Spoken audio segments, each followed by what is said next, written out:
வணக்க மக்களே, இது நம்ம ரீலாந்து போச்சோட ஷார்ட்ஸ் ரிவ்யூ. இந்த படத்தை பற்றி நம்ம பார்க்க போகிறோம் அப்படின்னா வெப்பன் படம் தான். இந்த படத்தோட பாசிட்டிவ் நெகட்டிவ் என்னன்னு பார்த்தீங்கன்னா, முதல்ல பாசிட்டிவ் ஃபர்ஸ்ட் இந்த படத்தோட கண்டென்ட் சூப்பர் ஹியூமன் பற்றின படம். ரெண்டாவது இந்த படத்தோட கேஸ்டிங், முக்கியமாக வசந்த் ரவி, சத்யராஜ் மற்றும் ராஜீவ் மேனன் அவர்களோட நடிப்பு நல்லா இருந்தது. மூணாவது இந்த படத்தோட விஷுவல்ஸ் ஹாலிவுட் தரத்துக்கு நிகராக முயற்சி பண்ணியிருக்காங்க. பட் அதுலேயுமே சில நிறைய குறைகள் தடுத்து விஷுவல்ஸாக பார்க்குறப்போ ஓகேவா இருந்தது. நாலாவது இந்த படத்தோட பிஜிஎம் ஓவராலாக இந்த படத்தோட அந்த மாஸ் சீன்ஸை கொஞ்சம் எலிவேட் பண்ணி காட்டுறதுக்கு அது யூஸ்ஃபுல்லாக இருந்திருக்குன்னு சொல்லலாம். ஸோ இந்த படத்தோட நெகட்டிவ்னு பார்த்தீங்கன்னா, அந்த பிளாட்டை சுற்றி பின்னப்பட்ட ஸ்க்ரீன் பிளே ரெண்டுமே வீக்கரானனால நம்மளுக்கு பெருசாக எந்த இடத்துலையும் இம்பாக்ட் கொடுக்கல. சொல்லப்போனால் எமோஷனலாகவும் நம்மளுக்கு பெருசாக இம்பாக்ட் இல்லை.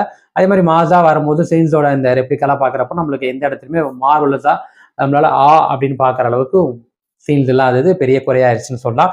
அதுவும் இல்லாமல் நிறைய இடங்கள்ல இந்த படம் வந்து டிசி மாதிரி ட்ரை பண்ணியிருக்கனால டார்க் போர்ஷன்லேயே படம் ட்ராவல் பண்ணிட்டு இருக்கிறதுனால நம்மளுக்கு ஒரு மாதிரி ஒரு வைப் வந்துட்டு படம் பார்க்குற அந்த ஃபீல் கொடுக்குறப்போ கொஞ்சம் லேக்